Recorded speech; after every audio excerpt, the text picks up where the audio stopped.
never been in a situation dealing with a suicidal 27-year-old son. I don't know what I'm doing. My emotions are all over the place. I said, but what I do know is that you're not on your own any longer. What I do know is you and I are going to be doing this together.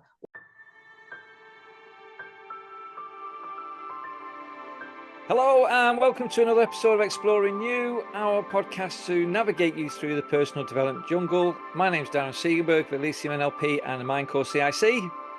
And I'm Alexandra Katzer, nature coach and forest bathing guide. Today's special guest is Cai Graham, and I hope I pronounced that name right. Absolutely brilliantly. Hi Cai, how are you doing? I'm good. Thank you, guys. This is a real treat to be here. So I'm looking forward to see where this conversation is going to go. So thank you. You might rue that comment by the end. Cai, first and foremost, who are you? First and foremost, I am a wife and mum. That's my standing stone. My family is the most important thing to me. So I am a mum of two young adults now. Jack is 30 and Alice is 28, and wife to Mike. So that's the bit that's really important to me. The rest is just gravy.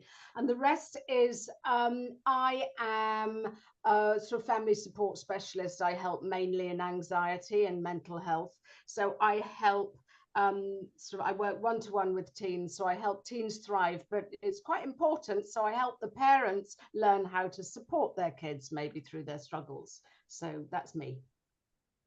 That's quite good. I mean, it's interesting that, is it? Because we tend to go straight for the source where the problem is, but it's how do we get them that continued support after?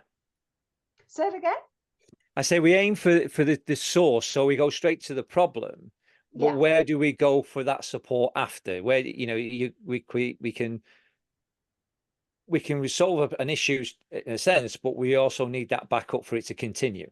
Well, that's the thing, is the fact that a lot of parents come to me, and you know, I started off as a while back as a life coach just for women, but at the same time I was working with Childline, which is the UK's leading sort of child counselling service. And a lot of the women were mums, and a lot of the time they were going, listen, I know I need help, but fix my child. And so this sort of unsuspecting teenager was sort of thrown at me on a Zoom call, and it was sort of, hello, and why are you here? My mum sent me. And so the sad thing is the fact that the kids were regarded as the broken piece, the piece that was sort of the part of the family that was kicking off or was sort of doing bad things or needed attention. And we have to look at the whole picture. We have to look at the sort of family dynamics, and sometimes it's the parents, dare I say it, that need support, and they don't like that. You know, we don't like being put under the spotlight and feeling that, oh my God, we're broken and we don't quite know what we're doing. But yeah, you know, as you sort of say, the problem as it shows in a family is not always the real problem. So it's quite sort of interesting to start digging. And also sometimes, yes, maybe the child is the sort of the first point of call, and they need the attention first of all. But if you throw them back into a, in inverted commas, toxic environment, they're just going to revert back to sort of old patterns. So it's just looking, as I said, at the bigger picture and helping everyone out for the greater good. And I know from experience, I have a son who's 36 now. I have a daughter at 32, and one at, you know, and he was always diagnosed with behavior difficulty problems. His hearing impairment didn't help. So obviously there was a lot of issues around that. Now, one thing, you know, my ex-wife, bless her, at the time, she had to deal with him obviously on a daily basis. And what she was constantly saying, there was something wrong, there's something wrong. We need to have this help. We went to a child psychologist, and they kept saying, no, he's fine. There's this, it's just attention. They were trying to put it down as ADHD, etc. You need to get him on Ritalin. No, we don't. We don't want any kind of drugs or anything like that. And we were constantly battling against these experts to say that obviously there was something there. And then there was one who actually said, right, what is the issue? So we said, well, obviously I'm the disciplinarian. I like to have things straight. You know, you have to do as you're told, etc. It's the way I was brought up. Now, I always said my ex-wife was too soft, you know, when it comes to the children and the discipline and etc. So we were always clashes. So what was happening was he would create an issue. I would say something, then my ex-wife would have a go at me, or she wouldn't do anything, and I'd have a go at. So then me and her having an argument, and he's walking away happy as Larry. Yeah. So what the child psychologist said, you know, what you've got to do, he said, right, when Darren, if you discipline him first, then the ex-wife has to follow what I do, and vice versa. So she deals with him first, I have to follow it, regardless of whether I like it or not. I have to go with it. And I'll never ever forget this. He was halfway up the stairs. It caused an issue. I think it was her. She had a go at him, and he looked at me, and I went, "Do as your mother says." And the look on his face was like, "Hang on a minute, this isn't supposed to be working. You know, you two are supposed to be arguing. No, this isn't work." And he was completely baffled.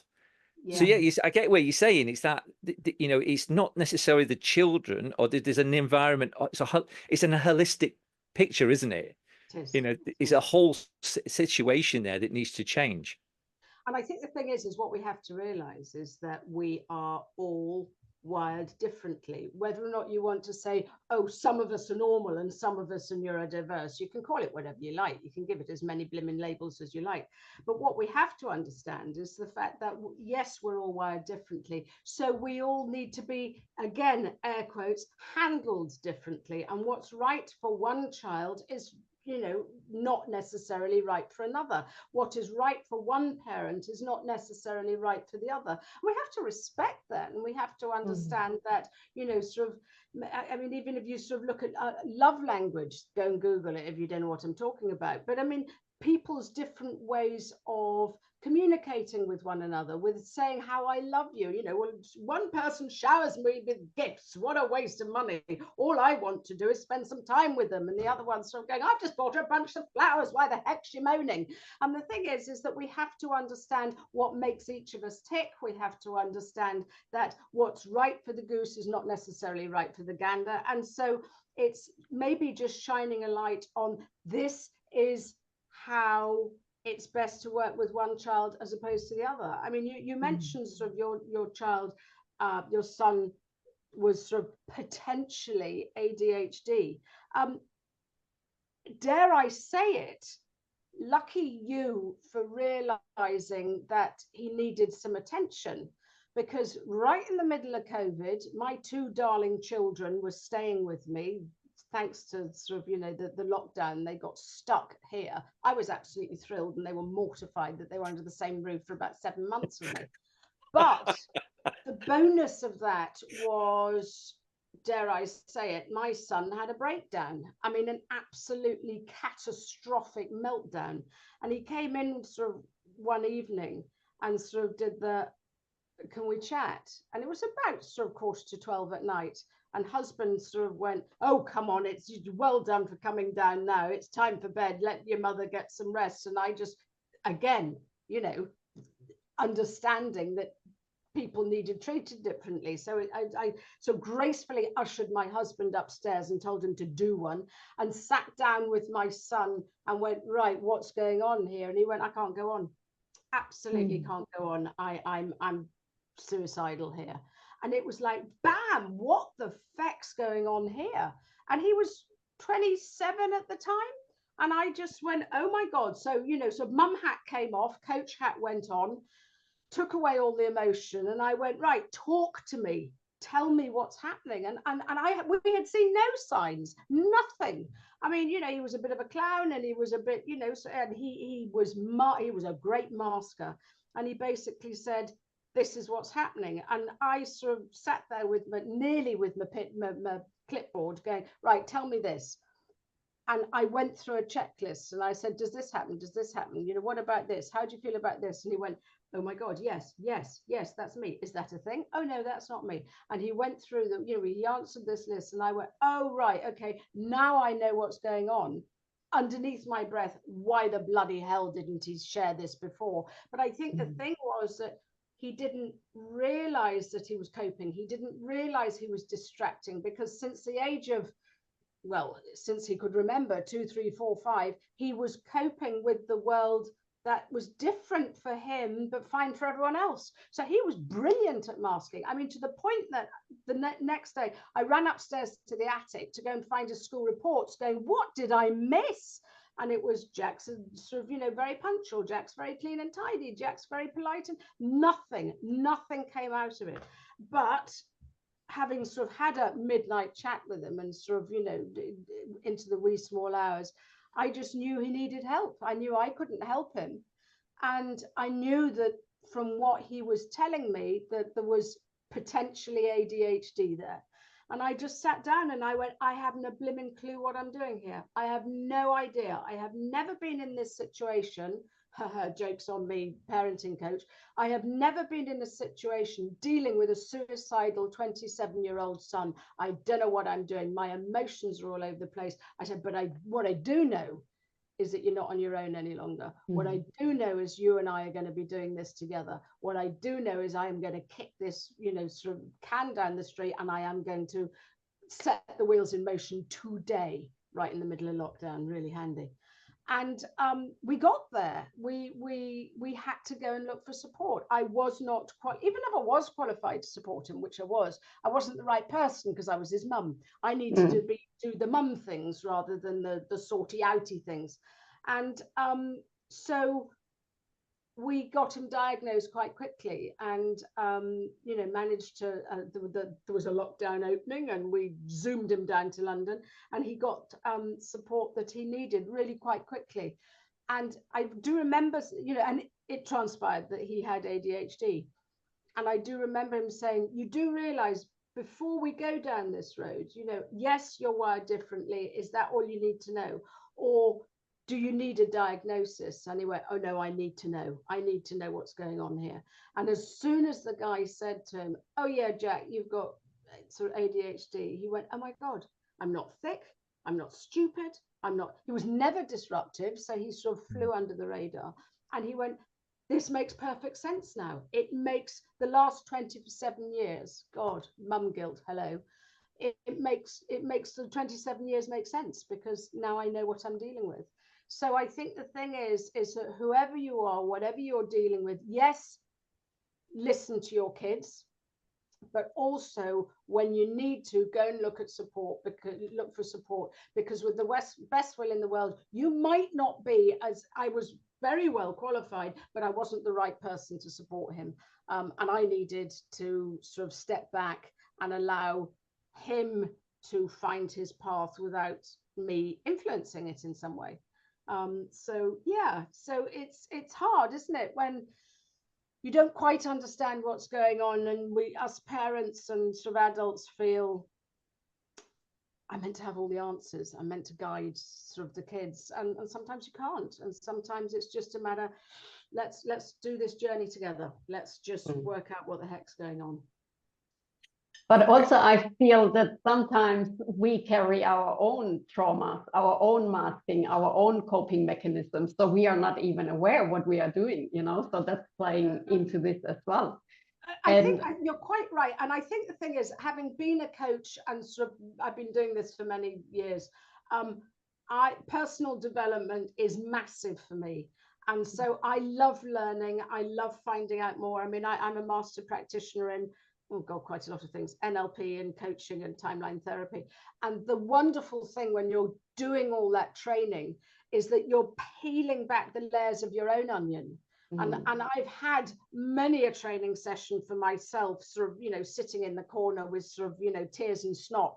But that's important because you need to sort out your own rubbish. And I'm certainly not, I mean, I'm permanently doing it. My onion is, many layers have been taken away, but there are still many more to sort of, to unpeel. But I think the thing is that, yeah, with many parents who are just sort of new to even personal development, it can be, change can be scary, and facing your fears, you see, I was going to say can be scary. It's actually not. when you face your fears, they sort of start dissolving before your very eyes. But it's just having the courage to go, right, I need to do something about it, because a lot of the time it's a bit like the devil, you know, better the devil you know than the devil you don't. So it's la la la la la la la. No, I'm absolutely fine.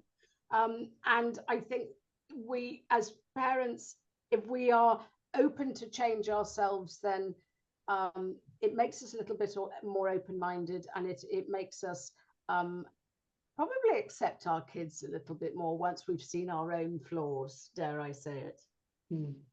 And I also feel that it's interesting that you mentioned it, because I wanted to ask you that as well. If you have seen an increase since COVID and all the lockdowns, because even at the time when it was happening, like I have a bit of a trauma-informed background in my coaching, I'm thinking, wow, this will be terrible for the children to lock them away, not able to see their mates, not going in the kindergarten, playground.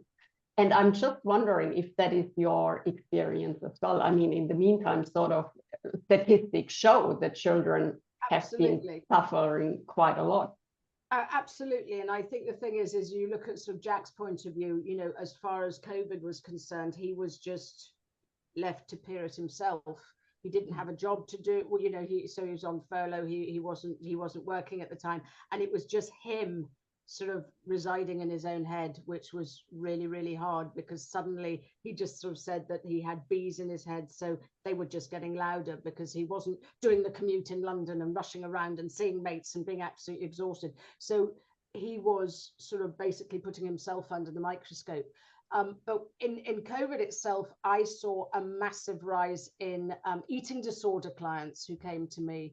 And I think the thing is that sort of, you know, if you sort of think about it, it was a lot to do with this is the only blimmin' thing that they can control, is, you know, because they had their freedom taken away, and they had their friends taken away, and they had their, you know, sort of, there was absolute chaos on the education front. If we, you know, let's not even mention homeschooling. But I mean, there was so much for kids that they couldn't do, and so, you know, and being a bit like Jack, probably stuck under one roof with their glorious family, probably was making them sort of, you know, twitch and unable to cope with sort of, you know, with what was going on under their roof. So then I saw a massive rise in eating disorders. Since then, there's been a rise in social anxieties and sort of things like that, how kids have, you know, many kids, and bullying as well, many kids actually quite enjoyed lockdown, because they didn't have to go into the battleground of school every day. So a lot of them sort of were quite happy sitting on the sofa with the dog, minding their own business. And so reintroducing them to sort of the real world, whilst still saying, you know, you had to stay inside because there was a sort of, you know, a virus out there that was going to kill everybody.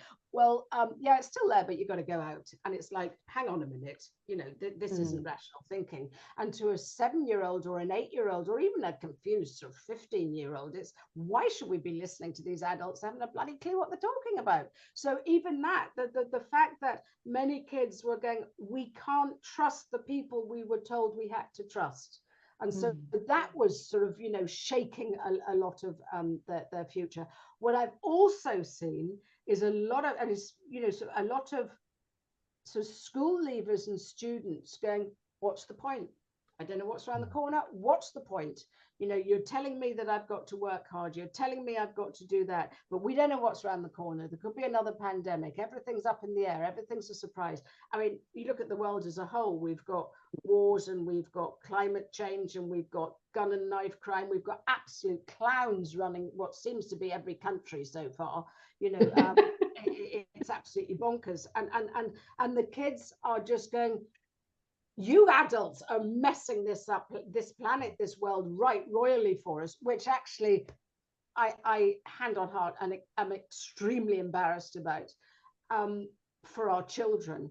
And so they're going, what is the blimmin' point? You're telling me I've got to work hard, but I can't afford a house to get there. You're telling me I've got to work hard. There aren't any jobs out there. You know, my kids are really struggling because London's a very expensive place to live, and employers are just going, no, we're not going to pay that much. And it's like, so, you know, so for kids, their uncertainty of the future, and if you go and look at Maslow's hierarchy of needs, you know, what we need, one of our base needs is yes, we need sort of security, we need fed and watered, but we need certainty, and we need stability.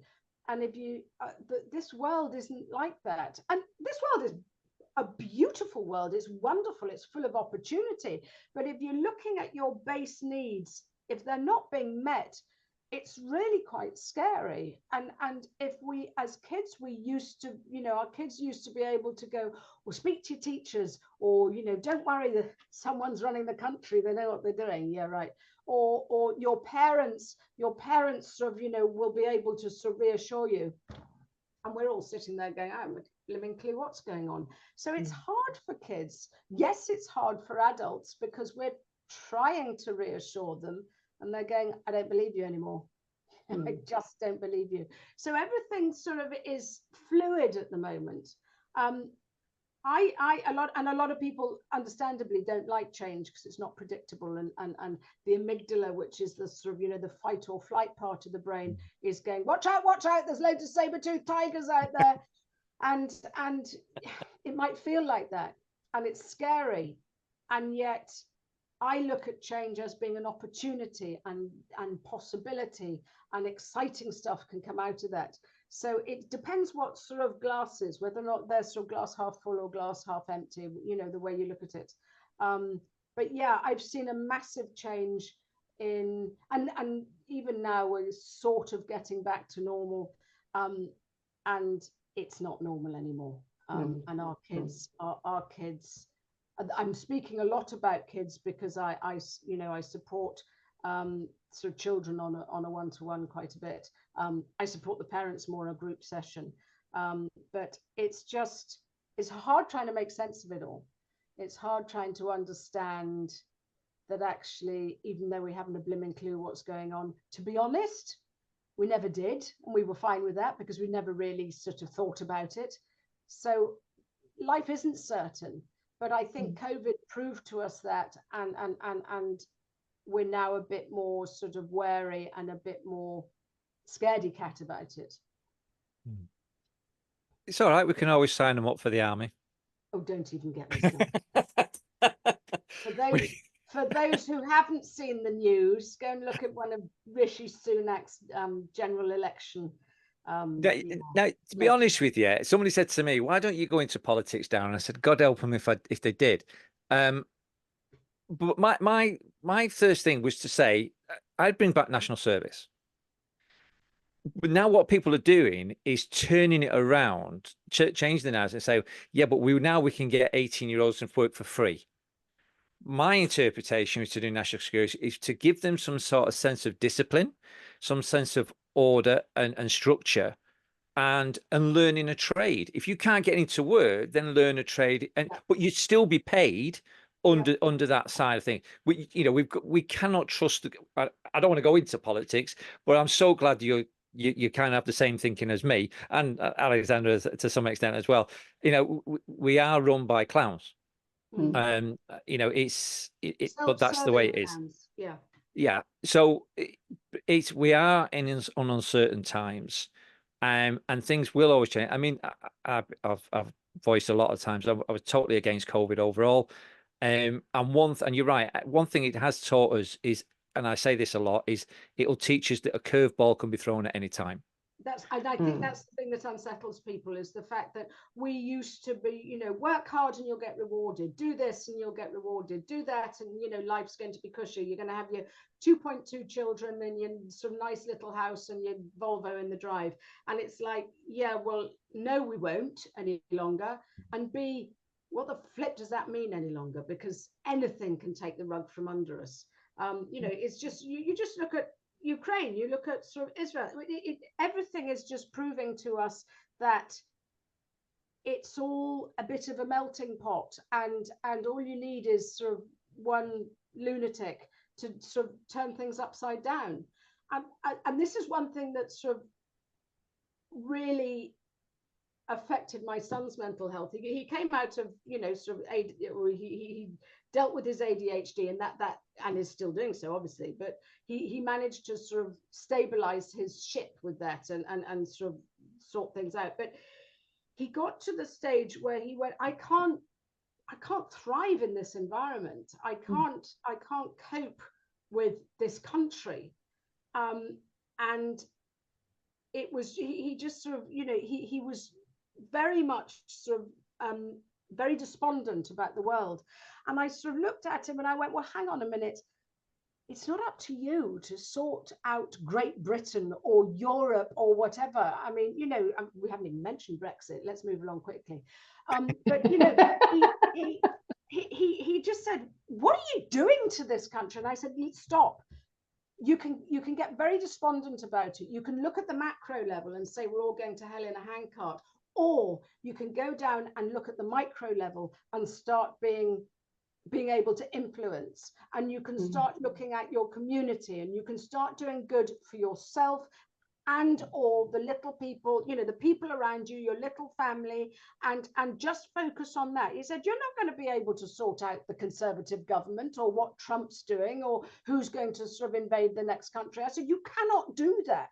I said, so don't even sort of get involved in that, but get involved in the stuff where you can make a difference. And that made a massive sort of mindset shift for him, to the point that he went back after COVID, doing his bit, started sort of reinventing himself, and went on radio silence. And it was like, has anyone heard from Jack? God, someone, because I'm sort of further away from him sort of geographically. And I was sort of saying to his sister, pop over and see if he's alive. I mean, you know, what the heck's going on? Is he okay? What's going? And, you know, sending my brother into bed, go and speak to Jack, take the dog for a walk, just tell me that everything's okay. 3 or 4 months later, Jack sort of did, right, okay, I just want to let you know I'm moving to Toronto. It was like, bam, there's a curveball. But he had been working out, he had been looking at his micro, he had been, you know, sort of sorting out his job, making a difference, and has now moved to Toronto. And he is as happy as Larry. He is, you know, he is working, he is doing stuff that, I mean, I'm not saying politically Toronto's a bowl of cherries, but he needed to pull himself away from the toxicity, as he saw it, of the UK. And he is in a much better headspace. And so I think the thing is that we have to give our kids the opportunity to realize that, do the micro, because then your comfort zone, you know, will start getting bigger. Start taking the little leaps. Now, I didn't really mean go to Toronto. I was thinking maybe sort of, you know, Hampshire or somewhere like that. But oh no, Jack moved countries. That was absolutely fine. But it suited him. It worked out brilliantly for him. And he changed his environment. It changed his outlook. It took him out of, in his view, a toxic situation. And so he is now being very intentional in how he's changing his neighborhood in the center of Toronto. And because he's making a difference, he is loving it. Now, is he going to be sort of, you know, making his millions in the city of London? Heck no. Is he going to be a lot happier than he had he doing this and had he been doing that? Of course, because he has chosen his own path. And I think sort of this segues into the fact that parents, we need to step back and allow our kids to choose the path that's right for them, because we haven't a bloody clue what's around the corner. So how can we steer our children into what we think might be the best direction? Because we too don't know. As you said, Dan, you know, there are curveballs around every corner. Jack threw a curveball into our family going, see ya. But that's I as a mum, I have never seen him happier. And that, yes, I miss him dearly, but surely that's all you want, isn't it? Is for your kids to thrive and be happy and healthy. And that's what he's doing now in a totally different place. Fantastic. It's the I always use, I did a blog on it. It's the unofficial US Marine Corps slogan: adapt, improvise, and overcome. Yeah. Where we, you know, rather than look at the problem, we always look at what we can't do rather than what we can do. Absolutely. And you know, with COVID, we say anything can happen, but we can only do our best if we change our thinking and say, right, if that happened, what have I got in place to be able to overcome it? Yeah. Rather than go, we've got a problem, what am I going to do? Yeah. You know, and then look for everybody else as an excuse or everybody else for an answer to solve our own problems. But if we've got something, we can't have something in place for everything. No. But we have something in place for something, then it's a start.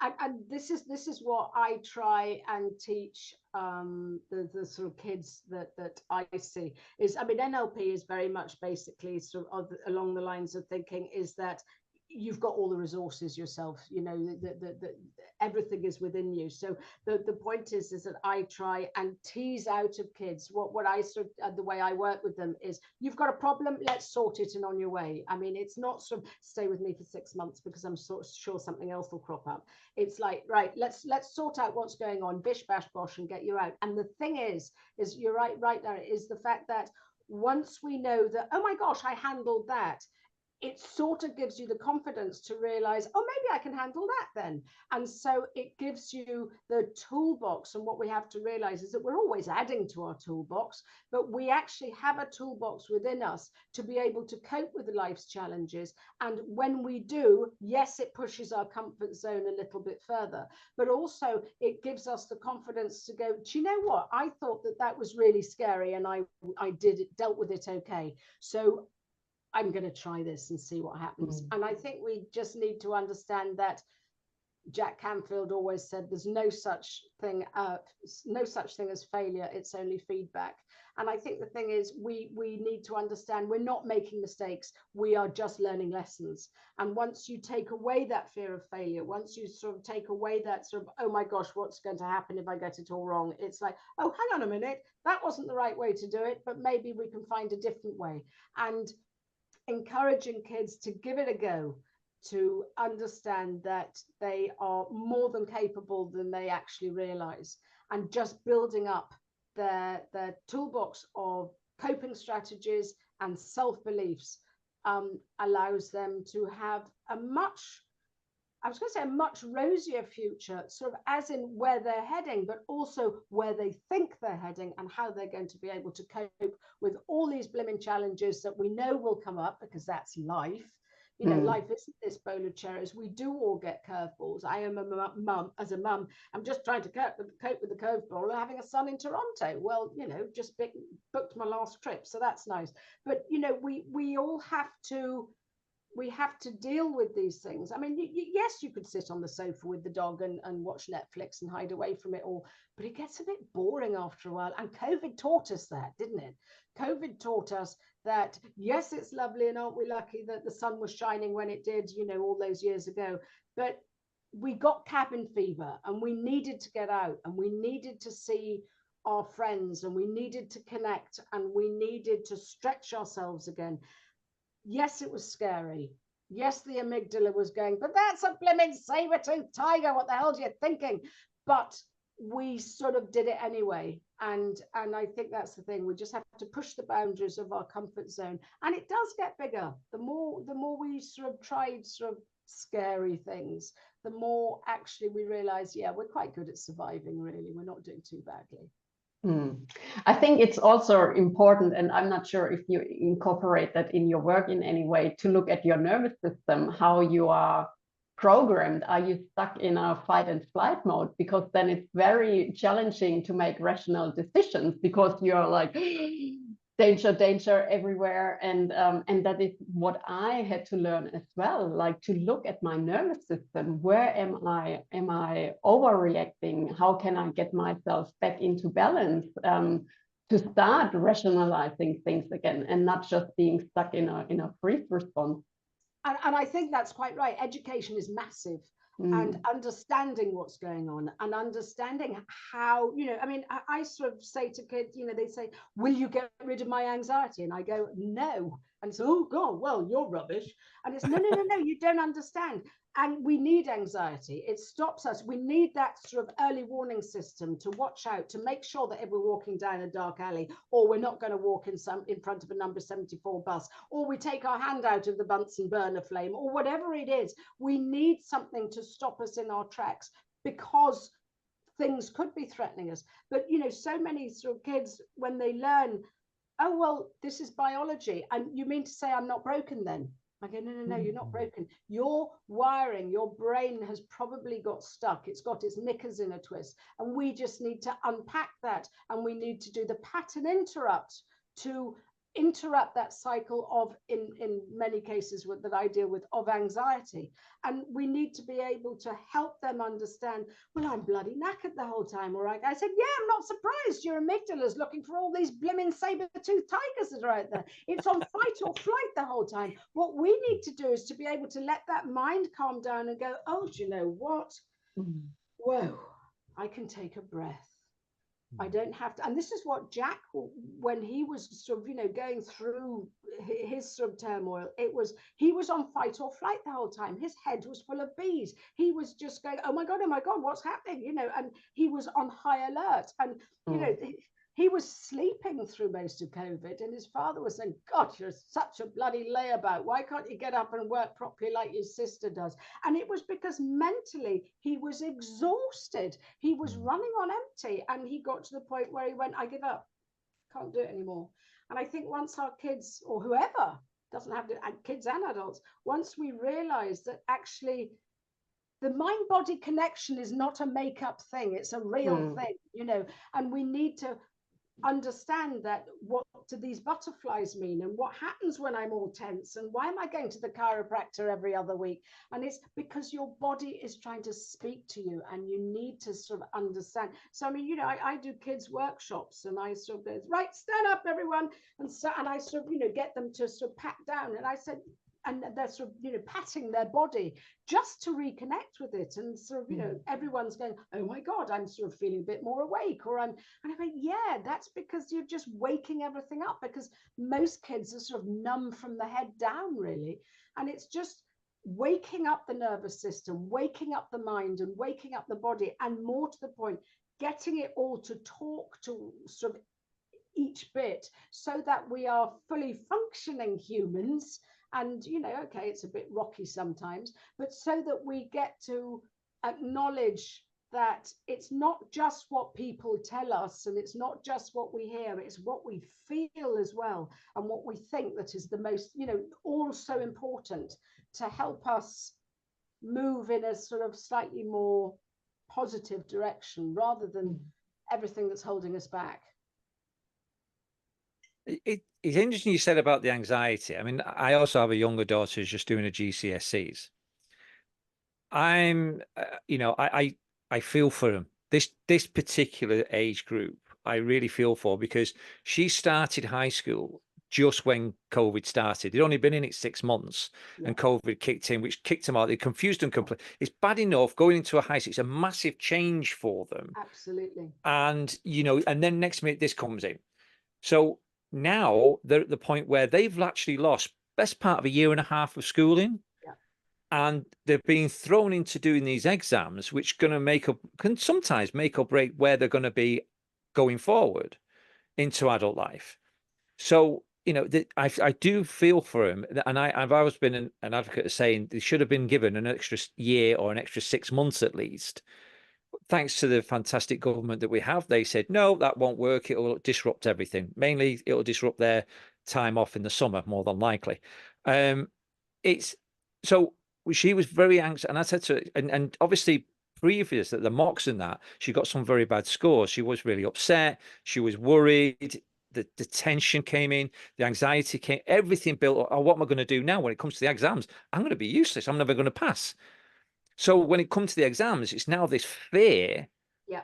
Forget fight and flight. It's fear, and that's it. There's no other feelings coming in now. So what am I going to do if I'm not going to pass?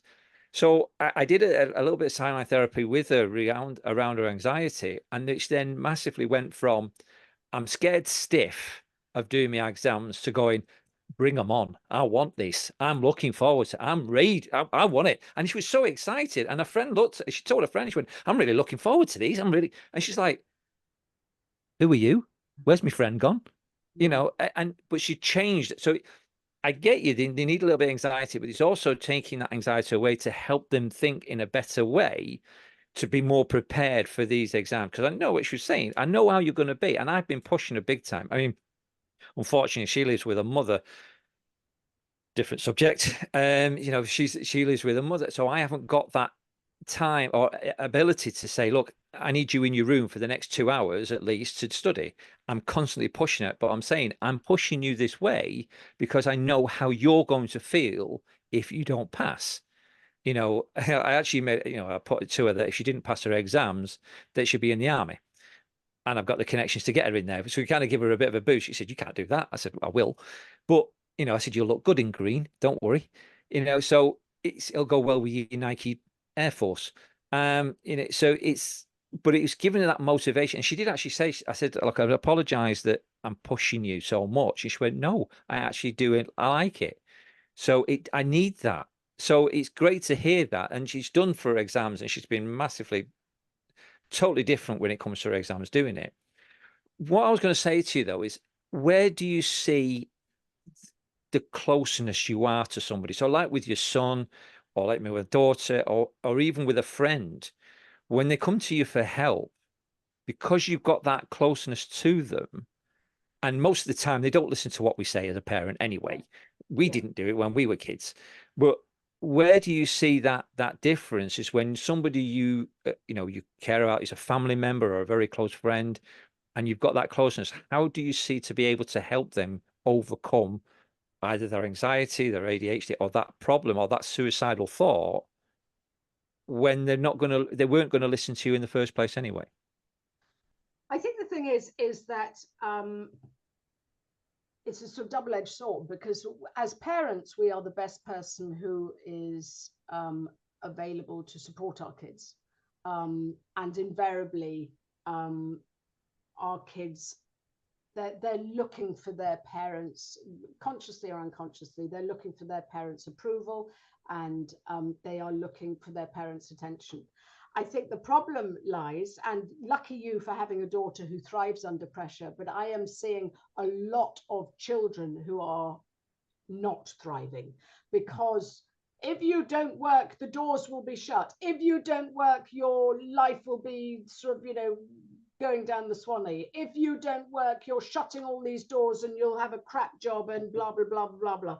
So our kids are being told that if they don't pass their exams, well, what's the bloody point? Because they'll be on the scrap heap anyway. And it's wrong. I sort of did a sort of Facebook Live and an Instagram reel all about this. I do not believe that putting our kids under any more pressure, great if it worked for your daughter, she's in the minority, in my humble opinion, because a lot of kids know that they should be pulling their finger out, know that they need to get the various grades, whether or not it's 2 A stars and an A to get to Exeter University, or whether or not it's scraping past with it's not even A, B's and C's any longer, is it, at GCSEs? But it's sort of, you know, scraping past just so that they can sort of, you know, take it at A level, or whether or not it's the summer exams, and if you do badly, you'll not be able to do this as a GCSE. Our kids know that, they're not bloody stupid. And to have us sitting there sort of going, oh my God, clap, clap, clap, clap, you know, so you've got to stay and do this, or you can't go out, or you're grounded, or you don't get your phone until you've done 3 sort of hours of revision. What pressure is that putting our kids under? I think the thing is, what we have to understand is, you know, rather than greet them as, well, why did you only get X in your test? Go up and do more revision. Is, oh my God, it looks like you've had a really long day. Sit down. I'm going to make you a hot chocolate and a piece of toast. I mean, come on. As an adult, what would you prefer? And I think the thing is that us parents are in so much. We are in such a situation that, understandably, we want our kids to achieve. Understandably, we want our kids to sort of, you know, do really well. But are we creating an environment where our kids are thriving, or are we just putting them under pressure? Because I tell you what, the schools are doing this. The schools are going, da, da, da, da, da. They've got their league tables, they've got their stuff that they need everyone to sort of to excel at. And to have that from parents as well, I think it's a big ask. And our kids know that they have got a big knowledge gap. Our kids know that, you know, they are struggling. And to pile on that, I think it's a big ask. And I think when we are so close to it, you know, this is where the helicopter parenting comes in, isn't it? When we are so close to it, we find it really hard to pull back. And that's what I had to do with Jack. And it's like, I don't know what I'm doing. And sometimes, you know, I was tempted to go down one route. I went, well, you know, I can interfere and I can do all this and I can sort of sit down and I know all the tricks of the trade and I know all the solutions, and bam, I know time-line therapy will work brilliantly and I've got all these swish patterns and blah, blah, blah, blahs that'll work fantastically. Sit down and I'll know all the answers. Or did he just need a mum to give him a hug and go, God, this sucks? And to say, right, come on, let's go and get someone that is equally qualified as me, but is in a better situation. So sometimes our kids don't need all the pressure from the parents. Sometimes our kids just need the, oh my God, this is hard. I get it. I mean, I remember GCSEs in my day and it wasn't as bad as this or whatever. And just to go, I've got you, I've got your back. That's all we want, is we want someone in our corner. We don't want another person with a bloody megaphone yelling at us to do more. We know what we should be doing. And that's for our kids as well. They know what they should be doing. And maybe just taking our foot off the pedal gives them the space, rather than, I can't stop, I can't think, I've got to do this, I've got French tomorrow, and and it's just to say, tell you what, buddy, take half an hour off. And just sit down and relax. Go and watch Netflix with the dog, or go and walk around the block, or do whatever, and come back so that you've given that amygdala half an hour to realize, do you know what, sweetheart? This is not a saber-toothed tiger. This is just a French oral GCSE, and you'll be absolutely fine. I mean, I know from bitter experience, I was pushed, not from my parents, but from my sort of school. And I did double maths and biology at A level. I mean, I don't even know my times tables any longer, so that was useless. And I think the thing is that what happened is I flunked one of my maths papers, and I put my value on that. I failed. I've done badly. I've let my parents down. I've let myself down. I was meant to go to St Andrews to read maths. Thank bloody God I didn't. I mean, seriously, I God knows where that would have taken me. But at the time, that was the plan, and that's what I had to do. And it was, you know, and I flunked it. I only realized about a year later, I flunked it a bit like COVID now, because I wasn't taught part of the syllabus. Now, okay, that's a story for another day. But this is a bit like COVID. Some of our kids haven't been taught the syllabus. And I suddenly realized it wasn't anything to do with me. It was someone else's sort of misguidance or inadequacies, or whatever you want to look at it. Someone dropped the ball. And that's fine. And you know, I've got over that one. I went somewhere else and I met my husband in Freshers Week. So the rest is history. But, you know, I think the thing is that we tell our kids all the doors will shut. If you don't get this right, everything's going to, you know, go to pot and you'll have no choices. No, not true. You know, we have as parents plans for our kids. I mean, I had a plan for Jack, and believe you me, it didn't involve ADHD. And I think the thing is that life is meant to be a merry dance. Life is meant to be a messed up, glorious world of messiness where we learn from our mistakes and from things that don't go. We don't learn when things plain sailing. So this is what life's all about. And I think we need to teach our kids, you know, we need to teach them that when things don't go according to plan, do you know what? More often than not, something bigger and better comes out of this. Rather than saying, well, it's all just going to go to pot if you don't do the right thing now. I mean, my kids are 28 and 30, as I've said, and each of them have had 3 career changes since they left university. I'm all right with that. My husband, on the other hand, has a bit of a twitch whenever, you know, whenever he hears we need to talk, it's go, oh God, what's about to happen now? And they really have been career changes. I mean, Jack went from sales to journalism and now he's, you know, in Toronto. I mean, you know, big stuff. And Alice went from business to hospitality to HR, and now she's doing coding. I mean, you know, they're not even related, these things. And great, because our kids are getting all the transferable skills that we need them to, and the sky hasn't fallen in. So if someone fails at geography GCSE, it doesn't mean that they're a waste of space. It just means that maybe their path's going to go, you know, their journey is going to go down a different path. And it's not going to be a disaster. And we need our kids to understand this, that, you know, we deal with curveballs, and it's okay. And the sky will not fall in. And it's just equipping them again with the toolbox for change. Yeah, I also feel what I just briefly want to highlight, all this pressure, especially in younger children. I also feel that creates an environment of, oh, I'm only worthy if I achieve this. I'm only worthy if I get the good grades. No, we are already worthy for who I am. And all this pressure just creates totally the opposite. And then when you get older, in your 40s, all of a sudden, a lot of things don't make sense. And you need to deconditioning everything that you have learned about yourself, that, hang on, I'm okay the way I am.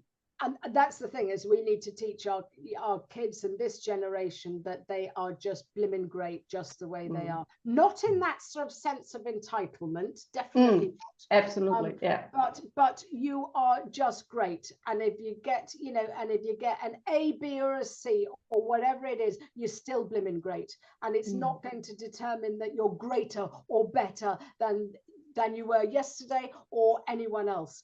And I think we put so much pressure. We sort of determine or make our kids somehow determine their self-worth based on the grades they get. And I just think that's wrong. It's absolutely. And when they are given the space to be creative, the space to be able to fly, the space to be able to, oh my God, I might not be great at German, but I tell you what, I'm absolutely rocking physics. Hurrah. How cool is that? Because that's what it's all about. We don't need everyone doing the same things. I had a client, she's 12 and she wants to be an architect. And I sort of said, well, you know, sort of what exams have you got sort of next week? So I'm terrified about music. Right. What else are you terrified about? Oh, like my, you know, so, and she was just going on. I went, hang on a minute. I don't want you to close the music door and the art door and the sort of creative writing, but hang on a minute. If you are hell-bent on architecture, then, you know, I mean, we all know, as my children have just proven, that you know, you change your mind at every sort of stage, but don't keep on looking at the negativity that you're not achieving. Let's look at what you are achieving. She said, oh, no, I'm doing really, really well in maths and science. And I went, that's because you're wired that way. That's because you love that. That's because you're really enjoying it. Maybe you're not going to be the next Beethoven. Deal with it. You'll be all right. And so it's just because I think our kids are told that they have to keep every door open and they've got to do all this stuff. And just because you're not as good as someone at, be it chemistry or music or whatever it is, that's okay, because our kids will find their place to shine. And when they do, that's when the magic happens. And you know, don't get me wrong. I mean, I did, you know, I always instill my daughter as well, the same as what my mother said to me, is that if you, as long as you show your effort, it's all that matters. If you don't pass, you don't pass. But if you put that effort in, that's all that matters. And that's all I said to her. Look, as long as I see the effort, because I know what she's like. She's a very caring, considerate person, and she'll go out of her way for her friends if they're in a trouble or anything. I said, well, you've got to remember, you know, you've got to take a step back. You've also got to think about yourself, as well as, you know, being a friend and being a supportive, that's fantastic. But, you know, you've also got to learn, you've got your future to think about as well. So, but work smarter, not harder. You've got to work smarter. And this is what I say to many kids. You know, I have a number of students and they're sort of, you know, doing finals and stuff like that. And I sort of said, well, you know, tell me about each day.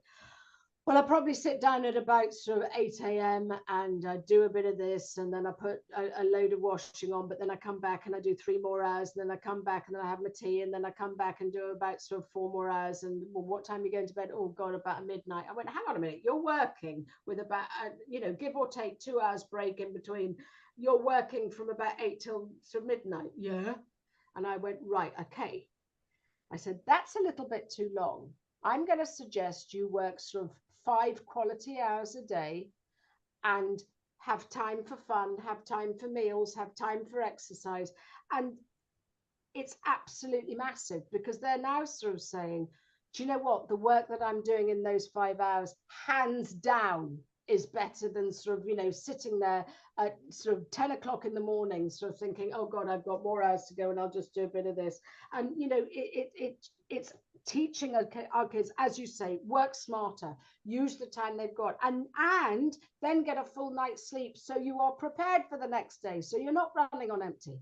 And and then it sort of goes, but I did 5 hours, but I found that I've still got sort of 3 hours to do, and I've done a bit of exercise, so I did 2 more hours. And I went, bravo. But that's that's a bonus, because it was quality time, not quantity time. And I think that's the thing, that's what's important. And we need to understand in our own lives. I mean, I sort of find that if I do sort of too much sitting at a desk the whole time, and if my spiritual side or my physical, if I don't do any exercise or whatever, if that's neglected, then it all just gets out of kilter.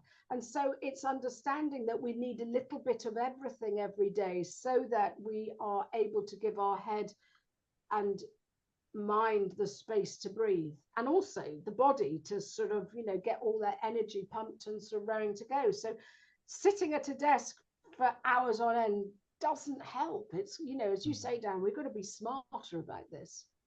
Do you think that's, I mean, we talk about tipping point on the show, and tipping point, coming from Malcolm Gladwell's book, is those little changes that we make to alter the the whatever's going wrong.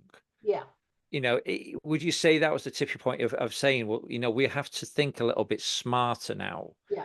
And making those little changes, whether it be, if we're talking education, for example, as we have been doing, we're saying, right, well, do the 2 hours, take a break. I mean, when I was at school, I'm 57, when I was at school, we were told back then, don't be sitting there all day. Yeah. It's not going to work. Do an hour or 2 hours, take a break, go for a drink, have a snack or something, have something to eat, have a drink, and then come back to it, maybe do an hour, and then go off and do something else.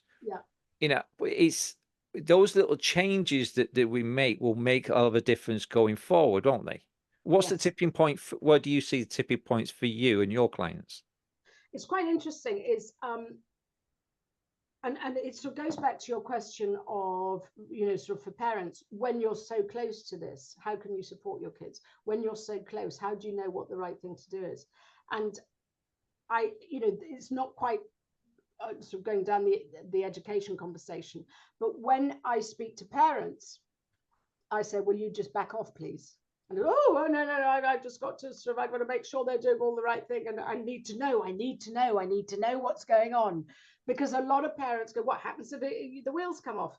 I understand that, because I was right there at the coalface. I know what happens when the wheels come off. But the thing is that we need to give our kids the space to find out who they are and what they do. So I tell parents to back off, and they say, well, but I need to know. I said, well, I've got an exercise for you. I've got a need to know exercise, and it's called 3 questions. And so it's if you'll indulge me, I'll share it with you, because it's quite useful for so parents and anyone actually in sort of dealing with uncommunicative other halves or people in work or whatever. But it's 3 questions. The first question is, what's your number? And it's on a scale of 1 to 10, how are you feeling right now? And this is the first thing I asked Jack when we were sort of, he looked at me and I went, just bear with me here. So on a scale of 1 to 10, how are you feeling right now? 1 being suicidal, just can't go on. 10 being skipping through the tulips. Thank you very much. I'm having a great time.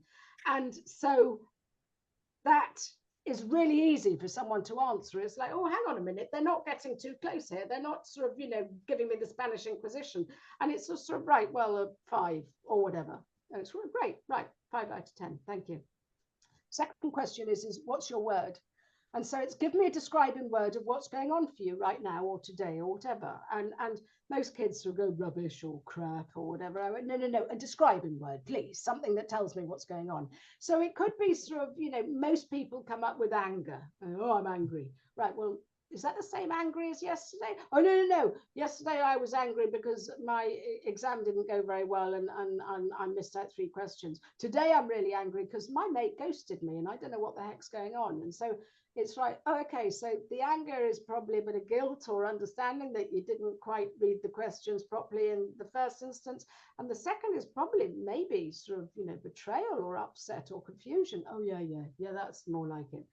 That question gives our kids or whoever the emotional understanding to start on the emotional literacy to start understanding what's going on in their head, to start naming their emotions and being okay with that. And then the third question is, do you want to talk? And the answer is 95% of the time, no. Why would I want to talk to my mum? Why would I want to talk to my dad? No. But 5% of the time you get a yeah. 5% of the time you get at 11:45 in the middle of the night, can we have a chat? And you stop everything, you listen. And it's the benefit of this is this is great for parents and kids. It puts the kids back in the driving seat. So they're not getting the Spanish Inquisition from mum. How did your geography test go? Sit down and tell me. Why didn't you do that well in maths? What's going on with your mates? Why didn't you get into the hockey team? All this. Because it's like, I've just come in from school. I'm absolutely knackered. Could you just leave me alone, please? So how are you feeling? 6. Oh, right. Okay. That's good. Thank you. Right. And it takes the pressure off. So the kids don't get this, but us parents get the information that we need. Now, don't forget that one child's 5 could be another child's 7. So don't compare the children, just compare at your child as they were to yesterday. But it allows you to realize, are they going up the scale or are they going down the scale? And it allows you just to pay attention, and it allows you to be on high alert, because when your child says, yes, I want to talk, you don't go, oh, I told you there's something wrong. Oh, man, I knew it. I could feel it in my bones. No. You just sit down and say, is now the right time? And for Jack, it was at 11:45, even though his father just didn't see the light, so that's absolutely fine. Or it could be, no, can we just give me 10 minutes? Or let's make a pizza, or let's take the dog out for a walk, or let's go for a drive. So there's none of that eye-to-eye contact. But whatever it is, this is a great exercise for parents to find out as much as they need and for kids to give as much information as they want. And that takes the pressure off. So both camps are happy. And the brilliant thing is that your kids know, they're watching out for me. They've got my back. But they're just respecting that I don't have to answer the whole time. And many mums have sort of said to me, oh my God, it's really strange. My child's no longer in their room. I said, yeah, because they know that they're not going to get the whole time. They are able to hang out. They're able to sort of sit at the kitchen table and do whatever, because they know that they're not going to be interrogated. So that for me is the tipping point. And so many families just sort of say that one point, that one exercise is absolutely golden, because it gets the families back into the sort of family space, and it gets them communicating. All right, not sort of, not always, but it sort of helps. It helps kids sort of start talking about other stuff rather than just the geography homework. And, once parents know that, okay, my kids are doing okay, then it just takes the pressure off. So that would be a really good place to start. Quick one. You mentioned Toolbox quite a lot. And that's your book, isn't it? The Teen Toolbox. It is. It's one of my books. Yeah. Here she goes. She's going to be plugging her stuff now. Here she goes. You give me the segue. It's called the Teen Toolbox. The great thing about this is it was my first book. And the first half of the book is all about sort of helping parents with family dynamics. It's basically understanding adolescence, understanding how your blimmin' teenager operates. Come on, we used to be one, didn't we? And it gives you sort of the understanding of how to, the 3 questions is here. Understanding how to relate with your kids in a way that takes the pressure off, and sort of, yes, treat them as young adults, because that's all that they're desperately looking for. So that's the first half of the book. And also, Alexandra, as you were saying, it helps us. It's got a lot of sorting our own stuff out as well, so changing our own mindset. And then the second half is what to do when. If this happens, what do I do? If that happens, what do I do? If they're missing curfew, what do I do? I might think they're doing drugs, what do I do? If they're struggling with peer pressure, if they're doing, all those things. And so it's, if this is happening, what do I do? And so it's got the answers there. So that's the Teen Toolbox, which is equipping parents and teenagers with the tools for navigating adolescence. I don't know how we survived as teenagers, but we did somehow. But probably the state of affairs that this country's in, and maybe we needed this book then. I don't know, haven't a clue. And then my second book is an anxiety workbook, which is pretty cool. It's sort of got lots of what to do when. It's called Fearless and Free, and it's back there. And she says, pointing over her shoulder. And it's a blueprint for parents and teenagers to go through, either together if your teenager is willing to talk to you, or separately. And it's got parenting do's and don'ts and sort of stuff, and it's got sort of things for sort of kids to look out for. Here are my triggers. This is how anxiety is sort of happening in my head, and a hell of a lot of coping strategies, and sort of another toolbox of anxiety sort of stuff, to be it breathing, or be it sort of study aids or whatever, to help you just navigate the lumps and bumps when our darling brain thinks that there's too many saber-toothed tigers out there to cope with. So I'll be walking down the street looking around a corner for saber-toothed tigers after this talk. I tell you. And you know what? You blimmin' well won't find any, so you may as well tell your amygdala to have a rest. Well, unless my ex-wife pops up, then that's a different thing. Well, so anyway, I do have I think it's the Teen Toolbox that I do have it on my Kindle. So and I'll admit I've not read it yet. I have got to get round to it. I've got that many books on my Kindle and everything else. You and me both. My bookshelf's sort of going like that. It's tipping in the middle.